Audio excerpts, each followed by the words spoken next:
अस्सलाम वालेकुम एवरीवन। तो आज मुझे सबके साथ एक्जिला डिस्कस करना है, चैप्टर नंबर 4 बीडी का। तो सबसे पहले मैं आप सबको इसमें बता दूं कि इम्पॉर्टेंट क्या है। इम्पॉर्टेंट इसमें है जी एक्जिला की जो बाउंड्रीज़ और उसके कंटेंट्स, ठीक है। वाइवा के लिए एक्सिलरी आर्टरी इंपॉर्टेंट है, उसकी जो ब्रांचेस होती है बेसिकली वो रिलेशंस की बात नहीं कर रही मैं, ठीक है। और अब जो इसकी ब्रेकियल प्लेक्सस है उसकी नर्व रूट, मतलब ब्रेकियल प्लेक्सस तो पूरा बहुत इंपॉर्टेंट है, आपको ड्रॉ भी करना आना चाहिए। I will share how to draw two, ठीक है। और उसके साथ साथ ब्रेकियल प्लेक्सस जो क्लिनिकल्स हैं, अर्ब्स पैरालिसिस, क्लम्पेक्स पैरालिसिस, ये आपको पता होने चाहिए, ठीक है। तो सबसे पहले इसमें आ जाता है कि एक्सिला जो होता है पिरामिड की शेप का होता है, जिसका एक एपेक्स होता है, एक बेस होती है और इसकी 4 वॉल्स होती हैं, जिसके लिए मैंने निमोनिक बनाया था पाम, मतलब पोस्टीरियर, इंटीरियर, लैटरल और मीडियल, ठीक है। अगला चलेंगे इसकी बाउंड्रीज देख लेते हैं। तो एपेक्स या सर्वाइकल एक्सिलरी कैनाल, इस तो इंटीरियरली इसके होता है क्लेविकल और पोस्टीरियरली इसके होता है स्कैपुला, और स्कैपुला का ही कोरोइड प्रोसेस, ठीक है। मीडियली इसके होता है फर्स्ट रिब, ठीक है। ये हो गया। और इसको इसका जो बेस या फ्लोर होता है वो बना होता है स्किन, सुपरफिशियल फेशा और एक्सिलरी फेशा। डी फेशा की जगह हमने एक्सिलरी फेशा कह दिया। इंटीरियर वॉल के लिए कैसे था कि पेक्टोरस मेजर, पेक्टोरस माइनर और क्लेवी पेक्टोरल फेशा। क्लेवी पेक्टोरल फेशा के लिए ये भी याद करना ज़रूरी है कि उसके जो कंटेंट्स हैं वो क्या हैं। तो उसके मैंने निमोनिक है उसके लिए call, cephalic vein, thoracoacromial artery, lateral pectoral nerve और लिम्फेटिक्स होती हैं, ठीक है। पोस्टीरियर वॉल की जब हम बात करते हैं उसमें आ जाता है टेरिस मेजर, लेटिसिमस डॉर्साई, क्योंकि ये टेरिस मेजर, लेटिसिमस डॉर्साई हमारे पास जो बाइसेप्टल ग्रूव होती है ना ह्यूमरस की, वहाँ पे इनका इंजर्शन हो रहा होता है। इस वजह से ये पोस्टीरियर वॉल में दोनों आ गए, teres major, latissimus dorsi. Pectoralis major ऊपर चला गया था, ठीक है। सब स्कैपुलैरिस आ गया पोस्टीरियर वॉल में। मीडियल वॉल बनी होती है अपर 4 रिब्स और जो उसके साथ मसल्स अटैच होता है इंटरकॉस्टल वो, और साथ में अपर part of the serratus interior हो गया। लैटरल वॉल में चले जाएं तो वहाँ पे हमारे पास होती है upper part of the shaft of the humerus, ठीक है, in the region of the bicipital groove, जहाँ पे हमारे पास 3 मसल्स का इंजर्शन हो रहा होता है, pectoralis major, lady teres major और लेटिसिमस डॉर्साई, ठीक है। और क्रेको ब्रेकियलिस और शॉर्टर बाइसेप ब्रेकियल, ठीक है। उसके बाद कंटेंट ऑफ एक्सिला बहुत बहुत बहुत इंपॉर्टेंट है, वाइवा में भी पूछते हैं, इसका एससीक्यू भी पूछा जाता है, ठीक है। तो इसमें सबसे पहले मैं याद करना कंटेंट्स क्या हैं इसके। तो एक्सिलरी आर्टरी और इसकी ब्रांचेस, एक्सिलरी वेन और इसकी tributary, clavicle part of brachial plexus, 5 group of axillary lymph nodes, ठीक है, जो interior posterior lateral central apical होते हैं। इसके अलावा लॉन्ग थोरैसिक नर्व जो कि साइडस इंटीरियर को सप्लाई करती है। अगर उसकी इंजरी हो जाए तो हमारे पास विंगिंग ऑफ स्कैपुला हो जाएगा, ठीक है। और इंटरकॉस्टल ब्रेकियल नर्व जिसकी रूट वैल्यू होती है T2, ठीक है। इसके अलावा एक्सिलरी फैट और एलुलर टिश्यू लेआउट करने की ज़रूरत नहीं है, दैट्स नॉट इंपॉर्टेंट। उसके बाद अगली चीज़ जो बहुत इंपॉर्टेंट है, जो वाइवा में पूछी जाती है, एससीक्यू में पूछी जाती है, वो एक्सिलरी आर्टरी, ठीक है। अपर लिम्ब की मेन आर्टरी ही यही है। तो ये कंटिन्यूशन होती है सबक्लेवियन आर्टरी की, फर्स्ट रिब के आउटर बॉर्डर से शुरू होकर टेरीज मेजर के लोअर बॉर्डर तक जाती है, और फिर ये उसके बाद ही ब्रेकियल आर्टरी बनी। पेक्टोरस माइनर जो होता है ना, वो बेसिकली जो एक्सिलरी आर्टरी इसको डिवाइड कर होता है 3 पार्ट्स में। तो एक होता है first part, second part, third part, 3 parts हो गए। एक होता है सुपीरियर, पोस्टीरियर, इंफीरियर। जो पेक्टोरस माइनर से ऊपर वाला पार्ट होगा ना, वो होगा जी फर्स्ट पार्ट। जो दूसरा पार्ट होगा वो इस पेक्टोरस माइनस के डीप होता है, पेक्टोरस माइनर के डीप होता है, ठीक है। और जो थर्ड पार्ट होगा ना, वो फिर नीचे यहाँ पे first part, second part and इसके नीचे थर्ड पार्ट, ठीक है। उसके बाद रिलेशंस इतने ज़्यादा इंपॉर्टेंट नहीं है, लेकिन अगर आपने याद करने हैं तो किस तरह याद किए थे, ऐसे थे कि जो first part, second part, third part, इन सब के इंटीरियर में आप देखेंगे स्किन होगी, सुपरफिशियल फेशा है, डीप फेशा है। अच्छा, ये सेकंड के उसके इंटीरियर में देखें स्किन, सुपरफिशियल फेशा, डीप फेशा। थर्ड के इंटीरियर में देखें स्किन, सुपरफिशियल फेशा और डीप फेशा, ठीक है। अब जो बाकी बच जाएगा, इतना भी याद करने बहुत है। अगर फिर भी करना है तो क्लेविकुलर पार्ट पेक्टोरस मेजर आ जाता है उसमें, और क्लेवी पेक्टोरल फेशा। ये हमारे पास इंटीरियर वॉल ऑफ एक्सिला में भी था, ठीक है। पोस्टीरियर के लिए क्या है, सिम निमोनिक है, जिससे याद कर सकते हैं सेरेटस इंटीरियर, एस से। आई से हमारे पास intercostal space with intercostal muscles. M से हमारे पास medial cord of brachial plexus, ठीक है। लैटरल के लिए निमोनिक बनाया था पाकिस्तान लाहौर, लैटरल लाहौर से। पी से posterior, lateral and posterior cords of brachial plexus, ठीक है। मीडियल जो है सब में एक्सिलरी वेन आती है, ठीक है। उसके बाद रिलेशन ऑफ सेकंड पार्ट के लिए मैन एंटीरियर सबका बता दिया, स्किन, सुपरफिशियल फेशा, डीप फेशा। और पहले वाले में पेक्टोरस मेजर था, यहाँ पे पेक्टोरस माइनर है। पोस्टीरियर इसके लिए है पाकिस्तान स्टडीज़, मैंने याद ऐसे किया था पाकिस्तान स्टडीज़। तो पी से पोस्टीरियर कोड आ जाता है ब्रेकियल प्लेक्सस का, और एस से आ जाता है सब स्कैपुलैरिस, ठीक है। लैटरल पे चले तो लैटरल में ऐसे आप याद कर सकते हैं लंदन कॉर्डयार्ड, जो लंदन कॉर्डयार्ड का तो सबको ही पता होगा। तो lateral cord of brachial plexus, और सी से हमारे पास कोरेको ब्रेकियालिस, ठीक है। अगर हम मीडियल की तरफ जाएँ तो मीडियल में निमोनिक बन जाता है मीडियल का मैंने आप सबको बताया था कि एक्सिलरी वेन सब में आती है, लेकिन फिर भी आपने करना है तो मैंने निमोनिक बनाया था माँ बाप। तो medial cord of brachial plexus, medial cord of brachial plexus, और इसके अलावा जी एम दोबारा आ जाता है मीडियल पेक्टोरल नर्व, और एक्सिलरी वेन तो सबको याद रहेगी ये ए भी है माँ में, ठीक है। थर्ड पार्ट में देखें एंटीरियर सब में स्किन वही सब कुछ है। पोस्टीरियर की इसके जाएँ तो हमारे पास इसका निमोनिक बन जाता है स्टार, ठीक है। एस से बन जाएगा सबस्कैपुलरिस, टी से बन जाएगा tendons of latissimus dorsi and teres major. मैंने आपको बताया था दोनों साथ हैं, पीछे भी साथ है जो पोस्टीरियर वॉल ऑफ एक्सिला था वहाँ पे, ठीक है।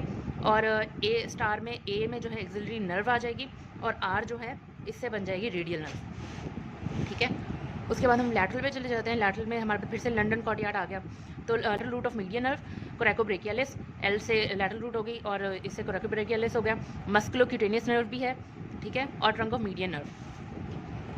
अच्छा, मीडियल में जाए तो हम इस तरह कर सकते हैं कि मम्मा एक मतलब इसका निमोनिक हो जाएगा। एम से फिर क्या आ जाएगा middle cutaneous nerve arm, U से बन जाएगी अल्नर नर्व, एम से बन जाएगा जी middle cutaneous nerve forearm, A से बन जाएगी एक्सिलरी वेन, और एक और ए से बन जाएगी एक्सिलरी आर्टरी। यहाँ मतलब ये जो है बिटवीन द एक्सिलरी आर्टरी वाला। उसके बाद ब्रांचेस आर इंपॉर्टेंट, ठीक है। इसके लिए आपने क्या करना है, इसमें सबसे पहले तो नाम याद कर लें कैसे। स्क्रू द ये बीडी में भी दिया हुआ है, screw the lawyer save a patient, मतलब एस से आ जाएगा सुपीरियर थोरैसिक आर्टरी, फिर टी से आ जाएगा थोरैकोएक्रोमियल या एक्रोमियोथोरैसिक आर्टरी, एल से बन जाएगा लैटरल थोरैसिक आर्टरी, फिर दूसरा एस जो आता है उसमें बन जाता है सबस्कैपुलर आर्टरी, ए से anterior circumflex humeral artery, P से पोस्टीरियर सर्कमफ्लेक्स ह्यूमरल आर्टरी, ठीक है। जो सबसे पहले सुपीरियर थोरैसिक आर्टरी है ना, उसमें आपने क्या याद करना है कि पेक्टोरल मसल्स के दरमियान में से गुजर रही होती है, उनको सप्लाई करती है, और थोरैसिक वॉल को भी सप्लाई कर रही होती है। जो दूसरा है ये सुपीरियर थोरैसिक आर्टरी जो होती है फर्स्ट पार्ट की, एक आप इस तरह याद कर लें कि 3 पार्ट्स बनाए थे हमने एक्सिलरी आर्टरी के, हर एक जो नंबर होगा ना जिस पार्ट का, उसमें से उतनी ब्रांचेस निकल रही होंगी। जो फर्स्ट पार्ट होता है ना एक्सिलरी आर्टरी का, उसमें से एक ब्रांच निकलती है सुपीरियर थोरैसिक आर्टरी, दूसरे में से 2 निकलती हैं थोरैकोएक्रोमियल और लैटरल थोरैसिक, तो थोरैकोएक्रोमियल और तीसरे में से 3 निकलती हैं anterior circumflex humeral, posterior circumflex humeral और सबस्कैपुलर आर्टरी। तो थोरैकोएक्रोमियल इसमें से आपने याद करना है कि ये शुरू होती है upper border of pectoralis minor से। इसकी ब्रांचेज ने याद करनी है ABCD या APCD। तो ए से बन जाएगी एक्रोमियल ब्रांच, पी से बन जाएगी पेक्टोरल ब्रांच, या फिर मैं बी बोलें अगर तो ब्रेस्ट को सप्लाई कर रही थी बेसिकली, इस वजह से इसको ब्रेस्ट ब्रांच भी कह सकते हैं। सी से क्लेविकुलर ब्रांच, और डी से बन जाएगी डेल्टॉइड ब्रांच, ठीक है। ये याद कर लेना आप लोगों ने। उसके बाद लैटरल थोरैसिक आर्टरी जो होती है उनके नाम के साथ साथ जो नाम है उन्हीं चीज़ों को सप्लाई कर रही है। लैटरल थोरैसिक आर्टरी जो होती है lower border of pectoralis minor से स्टार्ट होती है, और फीमेल्स में बड़ी होती है। इसकी जो कुछ ब्रांचेज होती हैं क्योंकि ब्रेस्ट को सप्लाई कर रही थी। उसके बाद interior circumflex, posterior circumflex humeral artery, ये होती हैं लोअर बॉर्डर ऑफ सबस्कैपुलरिस, दोनों ही वहाँ से इमर्ज करती हैं इन फ्रंट ऑफ द पहली वाली जो होती है ये एंटीरियर सर्कमफ्लेक्स ह्यूमरल आर्टरी, ये in front of the intertubercular sulcus humerus, जहाँ पे वो 3 मसल्स का इंजर्शन हो रहा था वहाँ से, और उसके सामने से हमारे पास ये इमर्ज करती है, पास करती है, ठीक है, और एनास्टोमोस कर जाती है पोस्टीरियर सर्कमफ्लेक्स ह्यूमरल आर्टरी के साथ, ताकि ये एक आर्टीरियल नेटवर्क बना सके और सर्जिकल नेक ऑफ ह्यूमरस जिससे रिलेटेड होती है एक्सिलरी नर्व, उसको सप्लाई कर सके, ठीक है। उसके बाद फिर एक असेंडिंग ब्रांच देती है, और जो सप्लाई कर रही थी हेड ऑफ ह्यूमरस और शोल्डर जॉइंट को, ठीक है। मतलब ये शोल्डर जॉइंट और हेड ऑफ ह्यूमरस की ये आर्टीरियल सप्लाई हो जाएगी। पोस्टीरियर सर्कमफ्लेक्स की बात करें तो वो भी लोअर बॉर्डर ऑफ सबस्कैपुलर से राइज करती है, क्वाड्रेंगुलर मस्कुलर स्पेस से गुजरती है, एनास्टोमोस करती है इसके साथ एंटीरियर सर्कमफ्लेक्स ह्यूमरल आर्टरी के साथ सर्जिकल नेट के गिर्द, ठीक है। और ये सप्लाई कर रही थी शोल्डर जॉइंट को जैसे ये सप्लाई कर रहा था, इसके अलावा डेल्टॉइड को और muscles bounding the quadrangular space, क्योंकि क्वाड्रेंगुलर स्पेस से गुजरती है ना तो वहाँ पे इसको सप्लाई भी कर रही होती है। इसकी एक डिसेंडिंग ब्रांच होती है जो कि एनास्टोमोस करती है, ascending branch of profunda brachii artery. Profunda brachii artery जो ब्रेकियल आर्टरी है ना उसकी ब्रांच होती है, और उसकी वो एक असेंडिंग ब्रांच देती है जो पोस्टीरियर सर्कमफ्लेक्स ह्यूमरल आर्टरी की डिसेंडिंग ब्रांच के साथ एनास्टोमोस करती है, ठीक है। उसके बाद सबस्कैपुलर आर्टरी जो होती है सबसे बड़ी ब्रांच है, जो कि third part of axillary artery की ब्रांच है, ठीक है। और ये हमारे पास सप्लाई करती है लैटिसिमस डॉर्साई और सेरेटस इंटीरियर मसल को। लैटिसिमस डॉर्साई हमारे पास एडक्शन करा रहा होता है शोल्डर जॉइंट की, और सेरेटस इंटीरियर अबडक्शन करा रहा होता है, मतलब अडक्टर्स एंड अबडक्टर्स। एक चीज़ याद रखनी है कि ये एक सर्कमफ्लेक्स स्कैपुलर आर्टरी की एक ये ब्रांच दे रही होती है जो कि हमारे पास बेसिकली जो होती है ना एनास्टोमोस अराउंड द स्कैपुला, वहाँ पे काम आता है, ठीक है। ये हो गया, ये ज़रूरत नहीं है आपको इतनी करने की। एक्सिलरी वेन के लिए आपने याद रख लेना है कि it is the continuation of the basilic vein, ठीक है।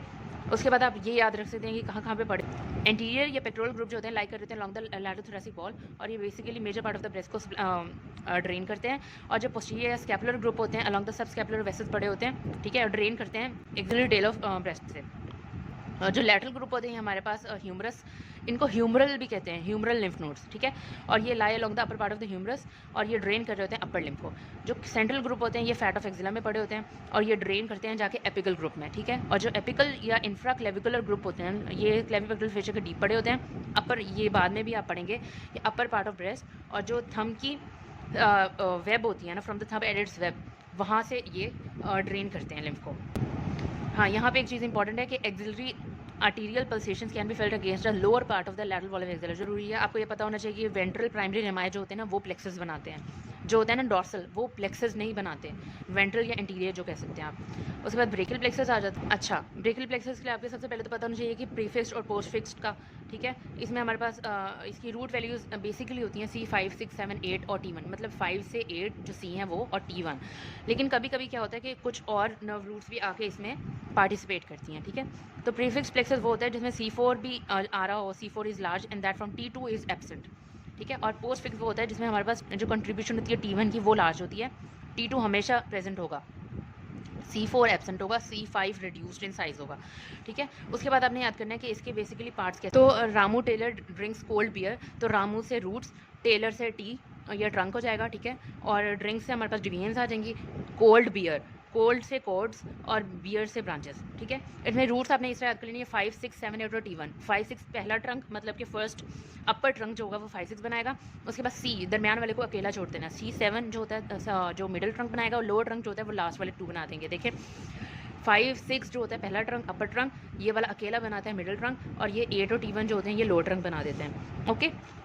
उसके बाद डिवीजन कर देनी है, हर ट्रंक जो होता है ना 3 ट्रंक बन गए, उसकी डॉर्सल और वेंट्रल डिवीजन्स बनती हैं। ये डिवीजन्स के बारे में हो गया। उसके बाद हमारे पास कॉर्ड्स और ब्रांचेस।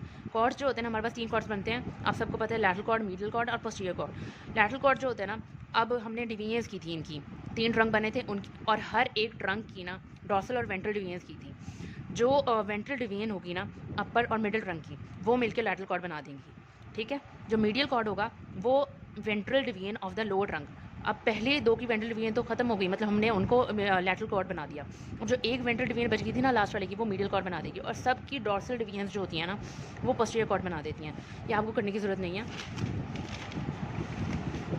अच्छा जी, उसके बाद हमारे पास अगली चीज़ आ जाती है, ये आप कर सकते हैं, ये आपने करना है। वेजोमोटर जो होता है ये आर्टरियोल्स ऑफ द स्किन की कंस्ट्रक्शन करा रहा होता है। सूडोमोटर, सूडो से मतलब ऐसे याद रखना है स्वेट सिक्रेशन, और पाइलोमोटर से आपको याद रखना है कि जो गूज बम्प्स होते हैं, इरेक्शन ऑफ हेयर, इसी वजह से होती है, ठीक है। अब ब्रांचेस देख लेते हैं। ब्रांचेस इस तरह है कि branches of the roots, Ramu tailor था ना तो उसकी रूट्स की ब्रांचेस। सबसे पहले तो लॉन्ग थोरेसिक नर्व, किसको याद नहीं रहता, 5, 6, 7 सेरेटस इंटीरियर को सप्लाई करती है, ठीक है। और वो ओवरहेड एब्डक्शन कराता है बियॉन्ड 90 डिग्री, ठीक है। और डॉर्सल स्कैपुलर नर्व जो होती है वो हमारे पास सप्लाई कर रही है रोम्बोइड्स को, उसकी रूट वैल्यू आपने याद रखनी है C5। ये सब कुछ आपको याद हो जाएगा आगे जाके ना, मसल्स में है ये, ठीक है।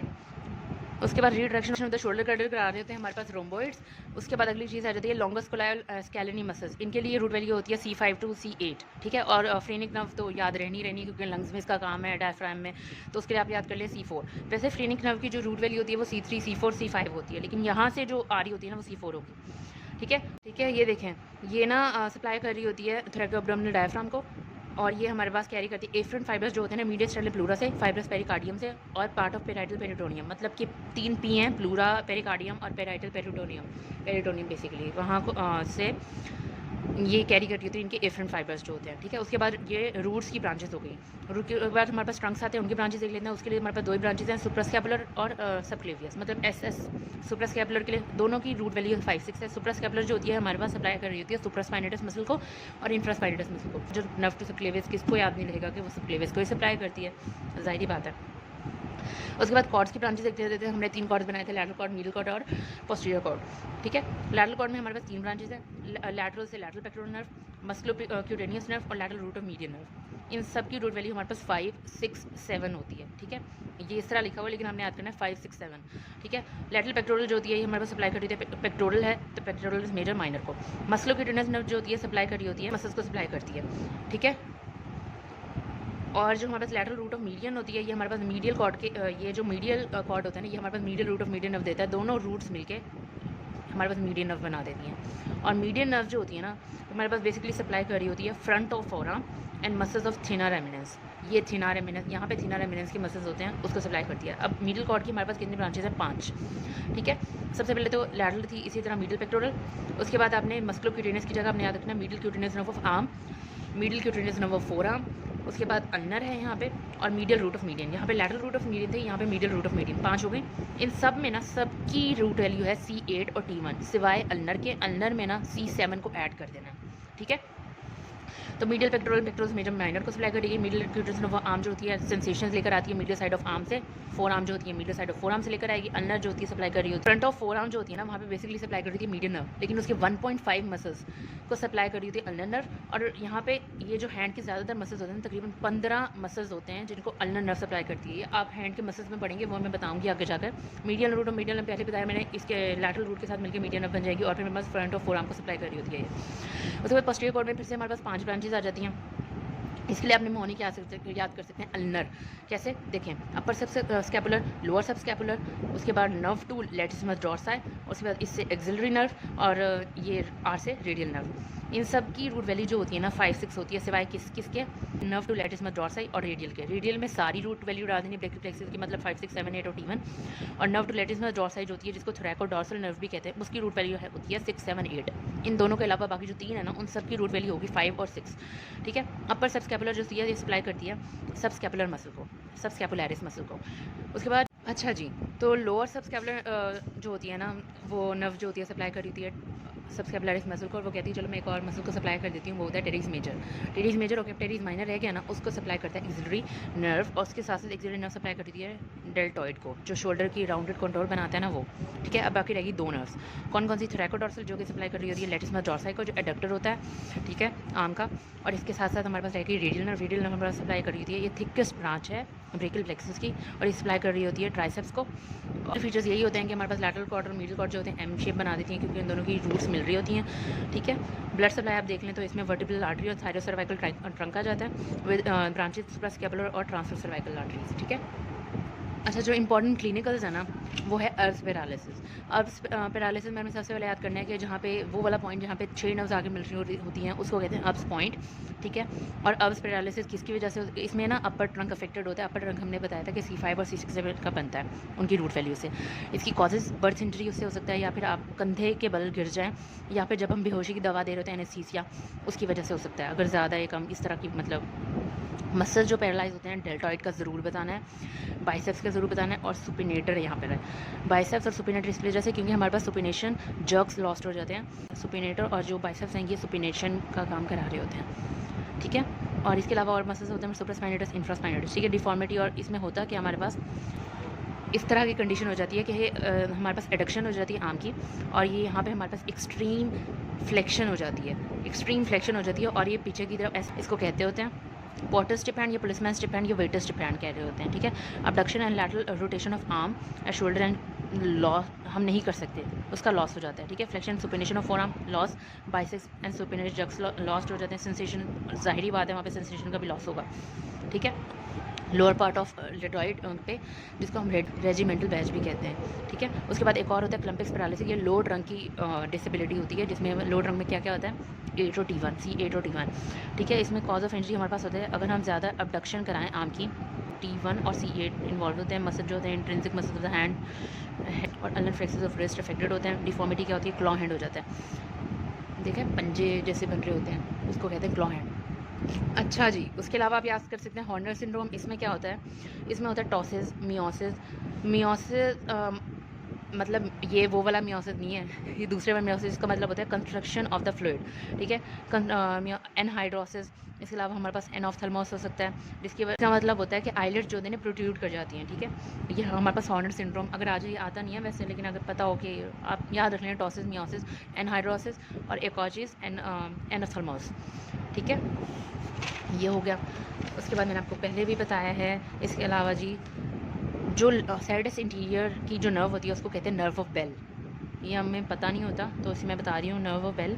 अगर ये इसकी इंजरी हो जाए तो सेरेटस इंटीरियर की पैरालिसिस हो जाएगी, विंग ऑफ स्कैपुला हो जाएगा। जो मीडियल बॉर्डर होता है ना स्कैपुला का, वो प्रोमिनेंट हो जाता है और ऐसा लगता है जैसे हमारे विंग्स बने हुए हैं। विंग्स बने नहीं होते, ज़ाहिर बात है, लेकिन ऐसे लगता है कि हमारे ना पीछे से विंग्स निकलने वाले हैं। उसका मीडियल बॉर्डर और इंफीरियर एंगल ऑफ स्कैपुला जो होते हैं प्रोमिनेंट हो जाते हैं, ठीक है। इसके बाद हम पुशिंग पंचिंग मूवमेंट्स नहीं कर सकते, अबडक्शन नहीं करा सकते, ठीक है, क्योंकि सेरेटस इंटीरियर का काम होता है ना ओवरहेड अबडक्शन करा रहा होता है, ठीक है। एक्सिलरी शीथ, ये एमसीक्यू है, axillary sheath is drive from the prevertebral fissure, ये आपको पता होना चाहिए, ठीक है। So that's it. मैं आई होप आप सबको पसंद आई हो वीडियो, तो इसको शेयर कीजिएगा लाजमी। मैंने उसी तरह वीडियो बनाई है जिस तरह के आप सबको याद करना चाहिए इसे, और वीडियो से सारा कवर हो जाता है, ठीक है। सो डू नॉट वरी, और मुझे अपनी दुआ में याद रखिएगा। अल्लाह हाफ़िज़।